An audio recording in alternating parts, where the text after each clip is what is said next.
आपण पुढच्या सत्राला सुरुवात करणार आहोत.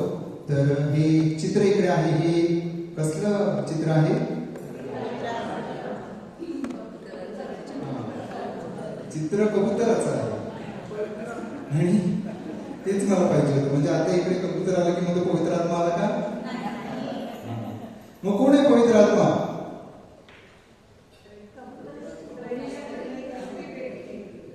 ओके, त्रैत्यातील एक तिसरी व्यक्ती आणि रूप कबुतराचं आहे, बरोबर. अजून कोण आहे पवित्र आत्मा? कैवारी आहे, सहाय्यक आहे. सगळी उत्तर बरोबर आहे. पण सांगायचा उद्देश की पवित्र आत्मा हा देव आहे. पवित्र आत्मा हाही देव आहे आणि ही आपण बायबलच्या आधारे बघणार आहोत. प्रेषितांचं कृत्य अध्याय 5:3-4 मध्ये असं लिहिलं आहे. तेव्हा पेत्र म्हणाला, अनन्या, तू पवित्र आत्म्याशी लबाडी करावी व जमिनीच्या किमतीतून काही घेऊन द्यावे म्हणून सैतानाने तुझे मन का भरवले आहे? ती होती तोवर तुझी स्वतःची व विकल्यावर तुझ्या स्वाधीन नव्हती काय? हे करण्याचे आपल्या मनात तू का आणलेस? तू मनुष्याशी नव्हे तर देवाशी लबाडी केली आहेस. तो एकाच वाक्यामध्ये दोन गोष्टी सांगतो. वरती तो म्हणतो पवित्र आत्म्याशी लबाडी केली आणि खाली म्हणतो की देवाशी लबाडी केली. याचा अर्थ काय? तर पवित्र आत्मा हा देव आहे. पवित्र आत्म्याला आपण पुढे देखील जाऊन बघणार आहोत की त्याला ते किंवा तसं नाही म्हणत आहे. इट इज ते एक व्यक्ती आहे, तो पवित्र आत्मा आपण म्हणतो. तो पवित्र आत्मा माझ्यावर आला. आपण एका व्यक्तीची गिनती तिकडे करत आहोत. सो पवित्र आत्मा त्रैक्यातील तिसरी व्यक्ती आहे, जसं तुम्ही सांगितलं, तुम्हाला माहिती आहे, बरोबर. तर आता आपण पुढे जाऊन बघणार आहोत. अगदी सुरुवातीपासून जुन्या करारामध्ये तुम्हाला माहिती आहे, उत्पत्तीचं पुस्तक अध्याय 1:2. आणि पृथ्वी आकार विरहित होती, म्हणजे पृथ्वीला काही आकार नव्हता व शून्य होती.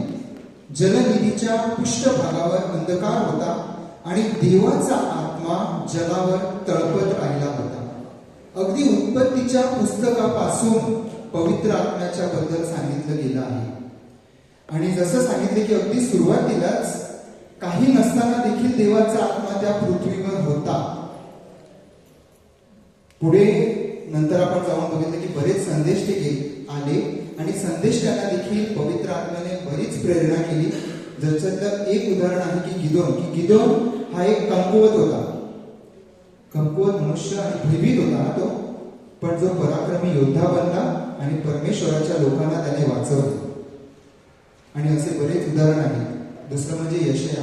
तुम्ही पण ऐकलं असेल बऱ्याच वेळेला. इर्मया जेव्हा सांगतो की मला काही बोलता पण येत नाही, तर परमेश्वर म्हणतो तू फक्त बोल, शब्द मी देईन. आणि हे सगळं तो पवित्र आत्म्याच्या द्वारे पूर्ण करत असतो. यशयाच्या संदेशामध्ये, यशयाच्या पुस्तकामध्ये 61 अध्याय 1 वचनामध्ये परमेश्वराचा सेवक म्हणतो, परमेश्वराने माझ्या प्रभूने त्याचा आत्मा माझ्यात घातला, गरीब लोकांना चांगली बातमी सांगण्यासाठी आणि दुःखी लोकांचे सांत्वन करण्यासाठी देवाने मला निवडले. बंदिवानांची आणि कैद्याची मुक्तता झाली आहे हे सांगण्यासाठी देवाने मला पाठवले. आता ही जे वचन आहे हे खूप महत्वाचं आहे. तुमच्यापैकी कोणी ज्यांना तिकडचं दिसत असेल त्यांनी जरा मोठ्याने वाचावं. परमेश्वराचा सेवक म्हणतो, परमेश्वराने माझ्या प्रभूने त्याचा आत्मा माझ्यात घातला, गरीब लोकांना चांगली बातमी सांगण्यासाठी आणि दुःखी लोकांचे सांत्वन करण्यासाठी देवाने मला निवडले. बंदीवानांची आणि कैद्याची मुक्तता झाली आहे हे सांगण्यासाठी देवाने मला पाठवले. Praise the Lord. हालेलुया. किती जण झोपले? ओके. तर यशया हा देखील एक खूप चांगला संदेश होता आणि त्याने खूप कार्य केलं आहे गरिबांमध्ये देखील. आणि ते सगळं काही पवित्र आत्म्याच्या प्रेरणेने त्याने केलेलं आहे. पुढे यशया 11:2 मध्ये लिहिलं आहे, परमेश्वराचा आत्मा त्यात असेल, तो आत्मा त्याला सुज्ञपणा, समजूत, मार्गदर्शन आणि सामर्थ्य देईल. जसं कोणीतरी सांगितलं की तो सहाय्यक आहे, आणि हे सगळं पवित्र आत्मा आजही करत आहे. हा आत्मा परमेश्वराला जाणून घेण्यास व श्रद्धा ठेवण्यास त्याला शिकवी. त्याला म्हणजे कोणाला? हे आपल्या प्रत्येकासाठी आहे. परमेश्वराला जाणून घेण्याचं, आपल्यामध्ये ती जाणीव करून देण्याचं काम ही पवित्र आत्मा करतो, आणि श्रद्धा ठेवण्याचं काम ही आपल्याला सांगतो श्रद्धा ठेवायला. एक जसं ब्रदरांनी सांगितलं, आपलं अंतर्मन आहे, ते अंतर्मन काहीच नाही तर पवित्र आत्मा आपल्याला सांगत असतो, प्रेरणा देत असतो. यहेजकेल 36:26 मध्ये, मी तुम्हाला नवे हृदय देईन, तुमच्या ठायी नवा आत्मा घालीन, तुमच्या देहातून पाषाणमय हृदय काढून टाकीन व तुम्हाला मांसमय हृदय देईन. मी तुमच्या ठायी माझा आत्मा घालीन आणि तुम्ही माझ्या नियमाने चालाल. माझे निर्णय पाळून त्याप्रमाणे आचरण करा, असे मी करीन. हे अगदी जुन्या करारामध्ये येशू येण्याच्या आधीही लिहिलेलं आहे. आणि यहेजकेलच्या संदेष्टा हे म्हणत आहे की परमेश्वराने त्याला असं सांगितलेलं आहे की प्रत्येकामध्ये तो पाषाणमय हृदय जे झालेलं आहे ना, ते पाषाणमय हृदय काढून मांसमय हृदय घालेल, आणि त्याचा आत्मा देखील तो आपल्यामध्ये घालणार. आणि त्याचा आत्मा म्हणजे जोएल किंवा योएल मराठीमध्ये 2:2-28-29. यानंतर असे होईल की मी मनुष्य मात्रावर आपल्या आत्म्याचा वर्षाव करीन, तेव्हा तुमचे पुत्र व तुमच्या कन्या संदेश देतील, तुमच्या वृद्धांना स्वप्ने पडतील, तुमच्या तरुणांना दृष्टांत होतील, तुमचे दास व दासी यावरी त्या दिवसात मी आपल्या आत्म्याचा वर्षाव करीन. हे परमेश्वराने कितीतरी वर्ष अगोदर सांगितलेली गोष्ट आहे, आणि ते आजही खरी होत आहे की नाही? तो आपल्याला संदेश देतोय की नाही? मग आपण पुत्र आणि कन्या आहोत, मग ते त्याने परमेश्वराने त्या संदेशाच्या द्वारे जे सांगितलेलं आहे ते आज खरं होत आहे की नाही? आणि हे सगळं का शक्य आहे? तर पवित्र आत्मा आहे. कारण परमेश्वराला माहिती आहे की हे पवित्र आत्मा आपल्या प्रत्येकामधून हे करून घेणार आहे. पुढे आता आपण पटकनच नव्या करारामध्ये पोहोचलो. जुना करार खूप मोठा आहे, नो डाऊट, पण आपण नव्या करारामध्ये पोहोचलो, कारण तिकडे आपण थोडंसं जास्त विचार बघणार आहोत. आणि नवीन करार कुठून चालू होतो? आता आपण कुठल्या काळामध्ये आहोत? आगमन काळामध्ये. पण प्रभू येशूचा जन्म नाही का, ती जाते बेथलेहम, नाझरेथमधून बेथलेहमाकडे. तर त्याच्या आधी काय होतं? तर देवदूत येतो, आणि देवदूत तिला काय म्हणतो? लूक अध्याय 1:35 मध्ये देवदूताने उत्तर दिले, पवित्र आत्मा तुझ्यावर येईल आणि परात्पराचे सामर्थ्य तुझ्यावर छाया करेल, म्हणून ज्याचा जन्म होईल त्याला पवित्र देवाचा पुत्र असे म्हणतील. गाब्रिएल देवदूताने देखील पवित्र आत्म्याचा उल्लेख केलेला आहे. म्हणजे तुम्ही जर साम्य बघतील तर उत्पत्ती हे पहिलं पुस्तक, तिथे देखील जेव्हा सुरुवात झाली तेव्हा पवित्र आत्म्याबद्दल सांगितलेलं आहे. इथे देखील जेव्हा आगमन काळ म्हणजे जेव्हा सुवार्ता नवीन करार चालू होतो, तिथे देखील सुरुवात कुठून होते? तर पवित्र आत्म्याने सुरुवात होते. पवित्र आत्मा मरिया मातेवर येणार आणि मग तिला पुत्र होणार.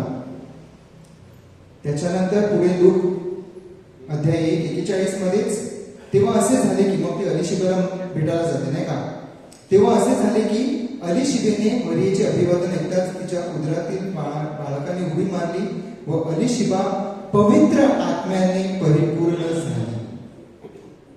आपल्याला थोडासा कॉन्टॅक्ट माहिती, आपल्याला माहिती, आपण बरेच वाचनामध्ये ऐकलेलं आहे की तिचं ते रिॲक्शन असतं नाही का, ती म्हणते की नमो कृपा पूर्ण मरिये, तुझ्यामुळे माझ्या उदरातल्या बाळाने उडी मारली. कारण ती पवित्र आत्म्याने भरून गेली होती.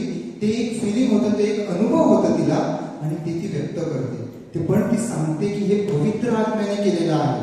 Praise the Lord, hallelujah.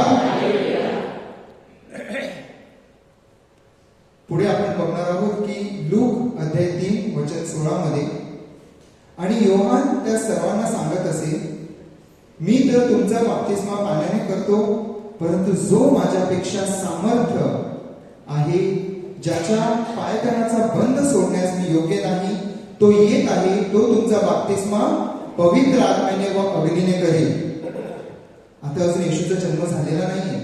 Sorry, इकडे येशूचा जन्म झालेला असतो, परंतु येशूचे कार्य चालू झालेले असेल आणि योहान त्याचे मार्ग, आपण आता आगमन काळामध्ये ते गाणं गातो ना, उठा प्रभूचे स्वागत, हे योहानाचे शब्द आहेत. त्याचा मार्ग सजवा. का तर तो, मी तर आता म्हणजे योहान तर पाण्याने बाप्तिस्मा करत आहे, परंतु जो येणार आहे तो त्याच्याही पेक्षा सामर्थ्यवान आहे. कारण कधी काही वेळेला काही वेळेला वाटलं की हाच मसीहा आहे, तो म्हणतो नाही, जो येणार आहे तो तुमचा बाप्तिस्मा पवित्र आत्म्याने आणि अग्नीने करणार आहे. Praise the Lord.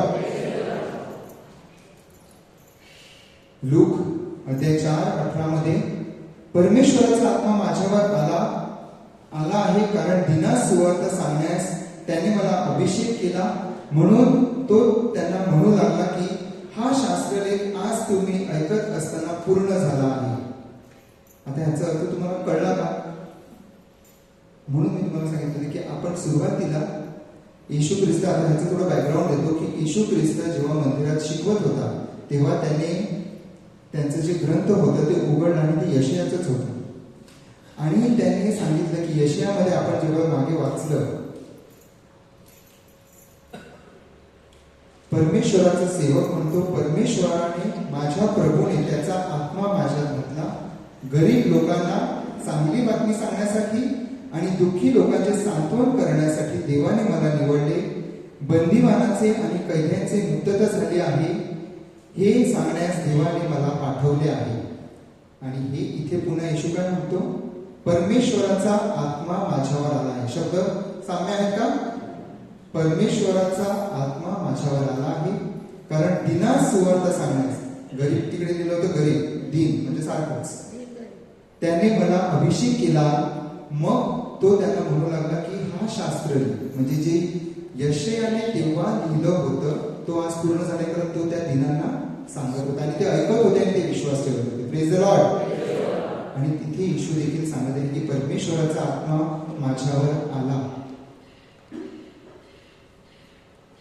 आता योहान अध्याय 7:37 आणि 38 मध्ये तिथे ते वाचण्याच्या आधी तुम्हाला सांगतो की आपला कसा नोवेना असतो आणि मग म्हणजे एखाद्या आपल्या पॅरिसचा जेव्हा फीस्ट असतो किंवा सण असतो त्याच्या आधी आपण नोवेने करतो आणि मग नंतर शेवटचा मोठा दिवस, मोठे एक मिसा असते ना, मोठी मिसा त्याला आपण म्हणतो. मोठी मिसा म्हणजे काय, तर सगळेच लोक तिकडे असतात, जास्तीत जास्त लोक अपेक्षित असतात. आणि तिथेही तसंच असतं की यहुद्यांचा एक सण होता आणि तो शेवटचा दिवस होता आणि म्हणून तिथे काय होतं ते आपण बघूया. मग सणाच्या शेवटल्या म्हणजे महत्वाच्या दिवशी येशू उभा राहून मोठ्याने म्हणाला, कुणी ताणलेला असला तर त्याने माझ्याकडे यावे आणि प्यावे. जो माझ्यावर विश्वास ठेवतो त्याच्यातून शास्त्रात सांगितल्याप्रमाणे जिवंत पाण्याच्या नद्या वाहतील. Praise the Lord. आता इथे देखील योहानाने त्या सणाचा उल्लेख का केला? गरज आपल्याला असं वाटतं की प्रभू येशू जे बोलतात ते शब्द महत्वाचे आहेत, परंतु प्रत्येक शब्द ना शब्द बायबल मधला महत्वाचा आहे. का योहानाने तसं सांगितलं की सणाचा शेवटचा दिवस म्हणजे मोठा दिवस? सांगायचा उद्देश हा होता की तिथे खूप लोक होते. जसे आपल्या सणाला, मोठ्या मिसाला खूप लोक येतात, तसे तिथे देखील खूप लोक होते आणि येशूला ते पाहिजे होतं की जास्तीत जास्त लोकांनी ऐकावं. कुणी ताणलेले असाल तर त्याने माझ्याकडे यावे आणि प्यावे. जो माझ्यावर विश्वास ठेवतो त्याच्यातून शास्त्रात सांगितल्याप्रमाणे जिवंत पाण्याच्या नद्या वाहतील. म्हणजे काय, तर जो प्रभू येशूवर विश्वास ठेवतो त्याला पवित्र आत्मा मिळेल आणि त्याच्यातून जो आनंद दुसरे बघतील त्याला जिवंत पाण्याच्या नद्या म्हटल्या जातात. म्हणजे जर पवित्र आत्मा एखाद्यावर आला आणि ते पवित्र आत्मा त्याच्याद्वारे कार्य करू लागलं, पवित्र आत्मा त्यांना जो आनंद देतो तो आनंद लपवून ठेवता येत नाही. इथे तुम्ही कदाचित बघत असतील, ब्रदर आहेत, आम्ही आहोत, अगदी आनंदाने काम करतो, कार्य करतो, कारण पवित्र आत्मा आमच्याद्वारे कार्य करत आहे. आमचं इथे काहीच नाही. आता मी इथे शब्द देण्यासाठी उभा आहे, परंतु मला तेवढं काही बोलता येत नाही. मी म्हणजे तेवढा बायबलचा अभ्यास नाही, परंतु आमचा विश्वास आहे, आम्हाला माहिती आहे की पवित्र आत्मा आमच्याद्वारे बोलणार आहे, पवित्र आत्मा शब्द देणार आहे, कारण पवित्र आत्म्याचं हे कार्य आहे. Praise the Lord. आणि हे इथे जमलेले 65 लोकांना ही शक्य आहे, कारण पवित्र आत्मा तुम्हा प्रत्येकामधून कार्य करणार आहे. तुम्हा प्रत्येकामधून ते जिवंत पाण्याचे झरे वाहणार आहे. हालेलुया. पुढे येशू योहानाच्या 4व्या अध्यायामध्ये 16व्या वचनामध्ये म्हणतोय, मी पित्याला विनंती करीन, मग तो तुम्हाला दुसरा कैवारी म्हणजे सत्याचा आत्मा देईल, अशासाठी की त्याने तुमच्या बरोबर सदा सर्वदा राहावे. जग त्याला ग्रहण करू शकत नाही, कारण ते त्याला पाहत नाही अथवा त्याला ओळखत नाही. तुम्ही त्याला ओळखता, कारण तो तुमच्या बरोबर राहतो व तो तुमच्यामध्ये वस्ती करील. कळलं मला की कन्फ्युजिंग आहे? थोडंसं कन्फ्युजिंग आहे ना? एका शब्दात सांगतो की तो तुम्हाला वस्ती करील आणि सांगतो की तो तुमच्यामध्ये राहतो आणि तुम्ही त्याला ओळखता. हे कसं शक्य आहे? एकाच वेळेला भविष्य आणि वर्तमान कसं शक्य आहे ना? हेच आहे. तुम्ही जर बघितलं ते रेड किंवा तांबडे जे शब्द आहेत त्याने त्याला हे तो पवित्र आत्म्याबद्दल बोलत आहे. आणि पवित्र आत्मा ही व्यक्ती आहे. प्रभू येशू सांगतो की तुम्ही त्याला ओळखता का? कारण ते प्रभू येशूला ओळखतात. आणि पवित्र आत्मा आणि प्रभू येशू आणि परमेश्वर हे देव आहेत आणि तिन्ही एकच आहे. म्हणून प्रभू येशू असं म्हणतोय की आता वर्तमान हा प्रभू येशू आहे, भविष्यकाळ हा पवित्र आत्मा आहे. पुन्हा एकदा मी वाचतो, मी पित्याला विनंती करीन, मग तो तुम्हाला दुसरा कैवारी म्हणजे सत्याचा आत्मा देईल, अशासाठी की त्याने म्हणजे कोणी? आत्म्याने तुमच्या बरोबर सदा सर्वदा राहावे. आता येशूला येशू वर स्वर्गात चढला. आता आपल्या बरोबर काय आहे? पवित्र आत्मा. आणि तो सदा सर्वदा आपल्या बरोबर आहे. जग त्याला ग्रहण करू शकत नाही, कारण ते त्याला पाहत नाही अथवा त्याला ओळखत नाही. जग ओळखतं का पवित्र आत्म्याला? जे ह्या रस्त्यावर बाहेर जातात ते ओळखतात का पवित्र आत्म्याला? नाही. आपण ओळखतो. तुम्ही त्याला ओळखता, कारण तो तुमच्या बरोबर राहतो. आता प्रभू येशू राहतोय आणि ते त्याला ओळखतात व तो तुमच्यामध्ये वस्ती करील. पुढे येशू जेव्हा स्वर्गात जाईल, ही भविष्यवाणी प्रभू येशू करत होता. आजही तो आपल्याला तेच सांगत आहे की मी जरी गेलो तरी त्याचा पवित्र आत्मा विच इज इक्विव्हॅलंट टू हिम, त्रैक्य आहे, सारखंच आहे, तो तुमच्या बरोबर राहील. प्रेषितांचं 1 अध्याय वचन 4. एकदा येशू त्यांच्यासह जेवत बसला असताना त्यांना सांगितले की येरुशलेम सोडून जाऊ नका, तर पित्याने देऊ केलेला ज्या देणग्याविषयी तुम्ही माझ्याकडून ऐकले आहे तिची वाट पहा.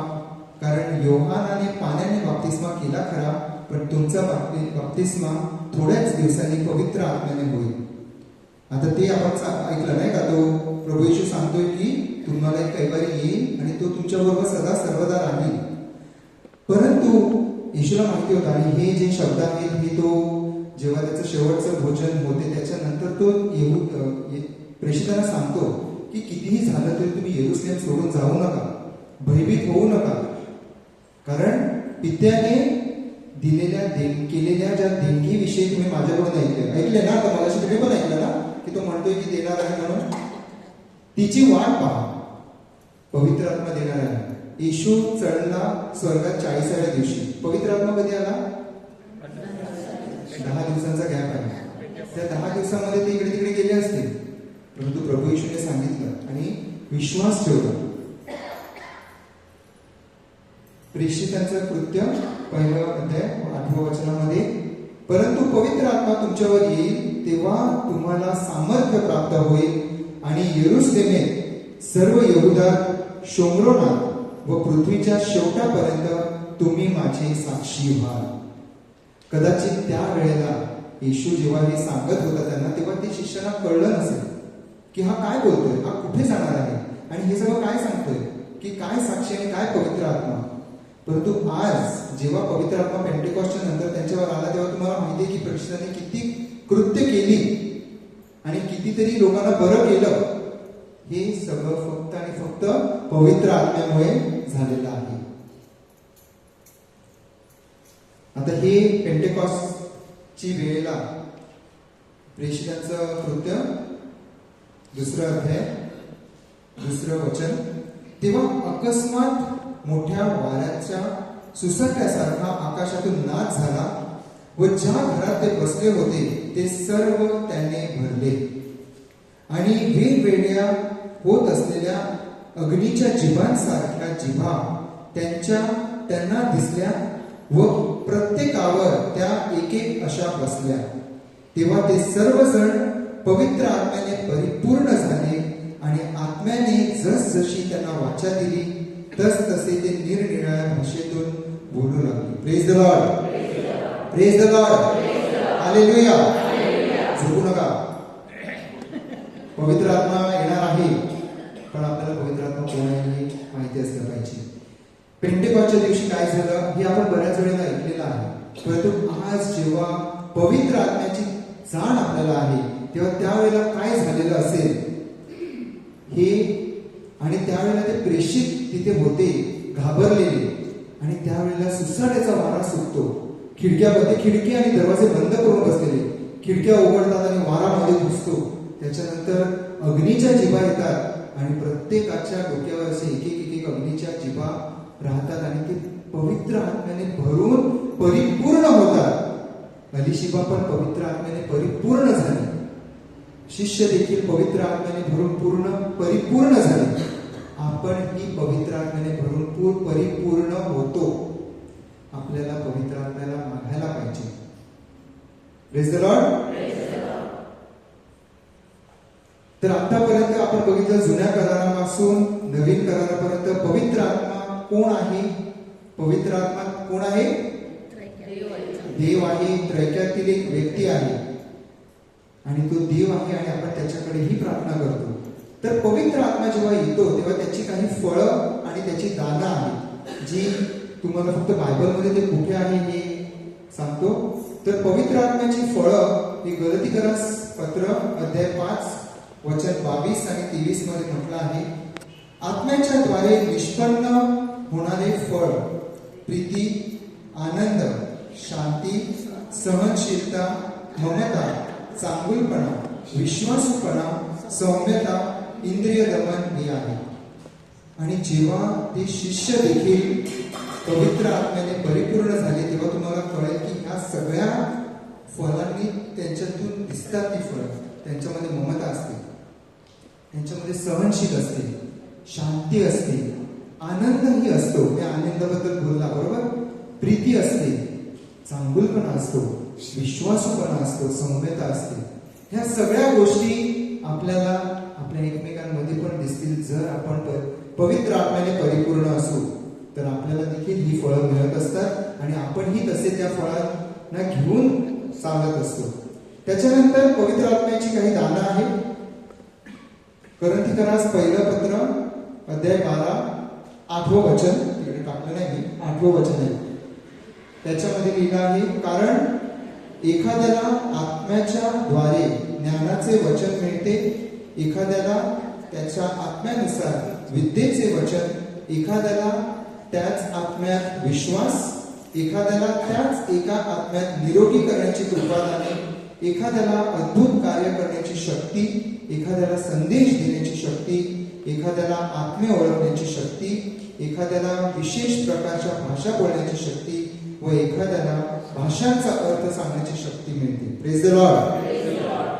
ही झाली सगळी फळे आणि दाणे पवित्र आत्म्याची. जेव्हा आपण पवित्र आत्म्याने परिपूर्ण होतो तेव्हा आपण दाणे फळे मागत राहतो आणि ते आपल्याला मिळत राहतात. आता जसं तुम्हाला मी सुरुवातीलाच एक चित्र दाखवलं, कबूतर सांगण्यापेक्षा तुम्ही पवित्र आत्मा सांगितलं, तर ही चिन्हे आहे, हे प्रतीक आहे. परंतु पवित्र आत्मा हा आतापर्यंत माहीत असलेले हे चिन्ह आहे, परंतु पवित्र आत्मा हा कुठल्याही रूपामध्ये आपल्यावर येऊ शकतो. म्हणजे जेव्हा आता मी तुम्हाला सांगतो, माझं एक साक्ष आहे की किंवा अनुभव आहे की मी पण अशाच पहिल्या एका रिट्रीटला गेलेलो आणि आपले जसे लिनेट आणि सुजन हे पुढे बसले, मी तर आम्ही येत होते, आम्ही सगळे प्रौढ होते, मी म्हातारे बोलणार नाही, प्रौढ होते आणि आम्ही मागे बसलेलो. मी आणि माझा मित्र होता, आम्ही 2 युवत होते आणि आम्ही मागे बसलेलो. आम्हाला सांगितलेलं घरून जा रिट्रीटला म्हणून आम्ही गेलेलो. पण रिट्रीटमध्ये मला फक्त एवढंच आठवते की जे पहिलं सत्र झालं की देव तुमच्यावर प्रेम करतो, कारण ते पहिलं होतं ना, मग ते ऐकलं मी आणि तेवढंच फक्त कानावर राहिलं. मला आठवत पण नाही की तिकडे कोणी पवित्र आत्म्याबद्दल काही सांगितलं असेल. परंतु दुसरा दिवस झाला आणि तिसरा दिवस झाला, जेव्हा डोक्यावर हात ठेवून प्रार्थना करण्यात आली तेव्हा त्यांनी मला विचारलं की तुला कशासाठी प्रार्थना करायची आहे. आणि काही लोक मला इकडे ओळखतात, पण मी अगदी सांगितलं तर अगदी लहानपणापासून मी अगदी भित्रा आणि लाजळू आहे. तुमचा आता विश्वास बसणार नाही, परंतु माझी आत्या इकडे आहे, माझी मावशी पण इकडे आहे. तुम्ही त्यांना विचारा, मी अगदी म्हणजे 2 लोकांच्या समोर बोलायचं पण मला भीती वाटायची की काय विचार करते, मला बोलता पण येत नाही, मला काही सांगता पण येत नाही, मी काय बोलणार. आणि मी त्या रिट्रीटमध्ये मला प्रत्येक गोष्टीची भीती होती. म्हणजे कोणी काही बोलेल का, कोणी काही करेल का. मी एकटा असायचो जास्तीत जास्त वेळ. मी त्या रिट्रीटमध्ये गेल्यानंतर ब्रदरांनी मला विचारलं की तुला कशासाठी प्रार्थना करायची आहे. तर मी म्हटलं माझ्या मनामध्ये भरपूर भीती आहे, ती भीती मला भीतीसाठी प्रार्थना करायची आहे. आणि त्यांनी माझ्या प्रार्थना करायला सुरुवात केली. माझ्या डोळ्यात भरपूर अश्रू होते. मला माहित नव्हतं की मी का रडतोय. मला वाटायचं मी रडतोय, पण मला रडायचं नव्हतं, पण तू इट वॉज अनकंट्रोलेबल.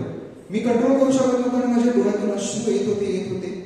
त्याच्यानंतर अगदी शेवटचं सत्र त्यांनी सांगितलं की कोणाला साक्ष द्यायची असेल तर त्यांनी पुढे या. मी सगळ्यात पहिला उठलो आणि त्या 60 लोकांच्या पुढे पहिल्यांदा मी माझी साक्ष दिली.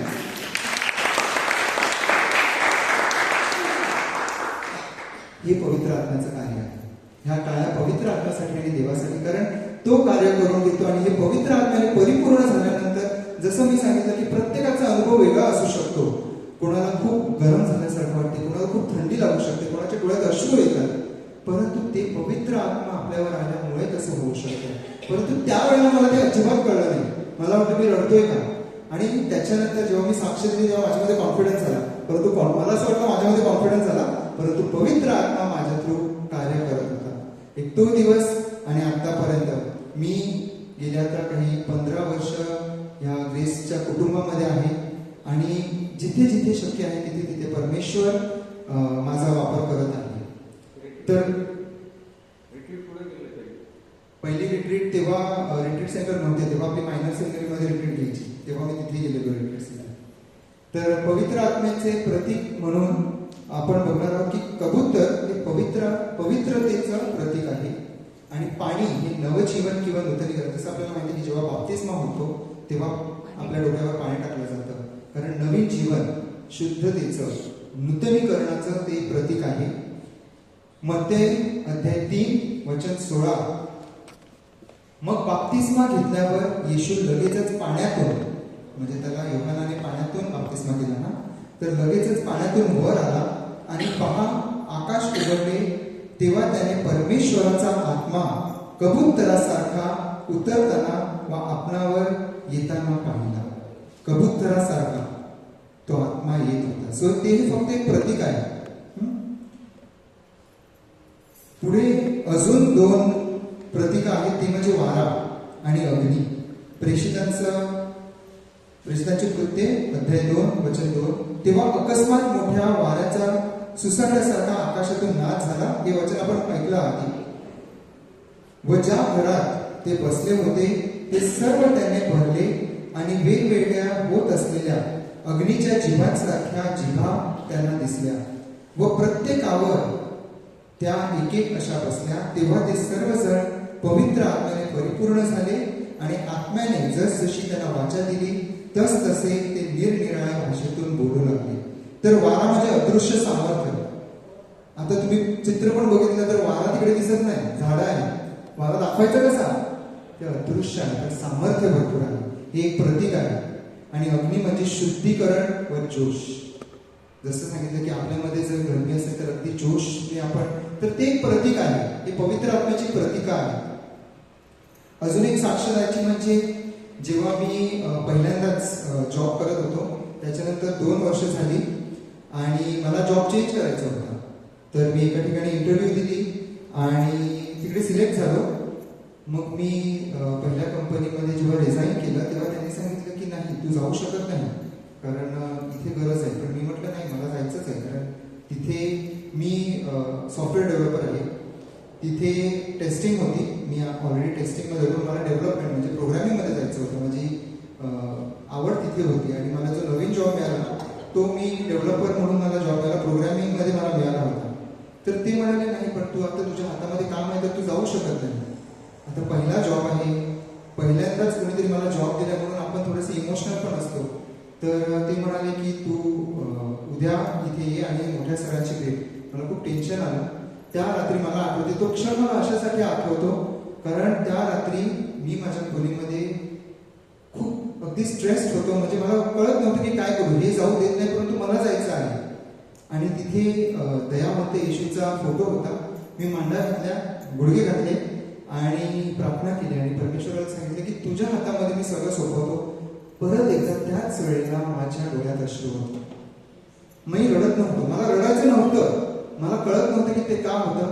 परंतु त्यावेळेला मला कुठून तरी आवाज आला की तू उद्या जाऊन त्या साहेबांना भेट. फक्त त्या दुसरे जे मोठे साहेब होते त्यांना भेट. हा आवाज आला. मी म्हटलं चल, काहीतरी माझ्या मनामध्ये आलं. मला पण तेव्हा पण मला कळलं नाही की हे पवित्र आत्मा मला सांगतोय, कारण मला जाण नव्हती. मला माहित नव्हतं की पवित्र आत्मा असा बोलतो किंवा परमेश्वर असा आपल्याशी बोलतो. त्यावेळेला मी म्हटलं ठीक आहे, जायला भेटतो, काय होईल ते बघू. मी गेलो, दुसऱ्या दिवशी त्यांना भेटलो. ते म्हणाले नाही जायचं. तर मी म्हटलं पण नाही, मला प्रोग्रामिंगमध्ये जायचं. तर मग ते म्हणाले की तुला प्रोग्रामिंग आम्ही इकडच्याच कंपनीमध्ये दिलं तर. मी म्हटलं चालेल. ते म्हणाले 2 मिनिटं बाहेर बस, मी विचारतो. ते शक्य नव्हतं कारण त्यांनी ऑलरेडी 8 जणांना घेतलं होतं आणि मला ते माहिती होतं की हे काय मला घेणार नाही. परंतु त्याने मला 10 मिनिटानंतर परत बोलवलं. तो बोलला की मी त्या प्रोग्रामिंगच्या मॅनेजरशी बोललो आहे, ते 9व्या व्यक्तीला घ्यायला तयार आहे. Praise the Lord. आणि मी त्या कंपनीमध्ये पुढे 3.5 वर्ष काढली आणि ती 3.5 वर्ष मी बाहेर प्रोजेक्टसाठी फिरत होतो. हे परमेश्वराची योजना होती. आणि म्हणून पवित्र आत्म्याची जाण असणं, पवित्र आत्मा कोण आहे, तो आपल्याशी कसा बोलतो, हे खूप जाण असणं महत्वाचं आहे. पवित्र आत्मा कशात आपल्या थ्रू कार्य करून घेतो, परंतु परमेश्वराचे संदेश देखील तो आपल्याला सांगतो. आणि सगळं काही जे काही आहे, म्हणजे जर मी सांगितलं ना की पवित्र आत्मा, परमेश्वर आणि प्रभू येशू हे साम्य आहे, परंतु जास्तीत जास्त आपण पवित्र आत्म्याकडे प्रार्थना करत नाही, आपण परमेश्वराकडे, प्रभू येशूकडे. परंतु आज आपल्या बरोबर जो कैवारी आहे तो पवित्र आत्मा आहे. आपल्याला जो प्रेरणा देतो तो पवित्र आत्मा देतो. आपल्याला जे सामर्थ्य देतो ते पवित्र आत्मा देतो. जसं आता मी सुरुवातीला विचारलं की काय कोण आहे पवित्र आत्मा, तर पवित्र आत्मा म्हणजे सल्लागार आहे, मदतनीस आहे, मार्गदर्शक आहे, समुपदेशक आहे म्हणजे काउन्सिलर, कृपा देणारा आहे, the one who gives grace. आणि शेवटी आता शेवटचं सत्र आहे, याच्यानंतर काही नाही, तुम्ही झोपायला जाणार ना. तर झोपायला जाताना ही जे ओळ आहे, ही जे वचन आहे 2 तिमोथी 1:7, तिमोथीच्या 2ऱ्या पत्रात 1वा अध्याय 7वं वचन. कारण देवाने आपल्याला भित्रेपणाचा नव्हे तर सामर्थ्याचा, प्रीतीचा व संयमाचा आत्मा दिला आहे.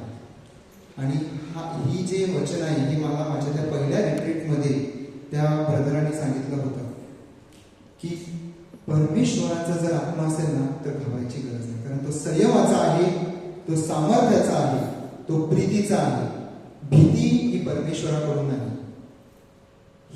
हे वचन तुम्ही आज लिहून घ्या आणि झोपायला जात असताना तुम्ही हे वचन कंटिन्यूस बोलू शकता, तुम्ही लर्न करू शकता. तुम्ही ते लिहून तुम्ही पाहिजे असेल तर तिकडे ठेवा बाजूला, तुमच्या कुशीच्या बाजूला, आणि ते बोलत राहा. म्हणजे तुमच्यामध्ये ती जी भीती असेल किंवा काही असेल, पण आजची रात्र म्हणजे एकमेकांशी बोलण्यापेक्षा हे वचन तुम्ही बोला आणि वचन बोलत राहा. आपण सर्वजण डोळे बंद करूया.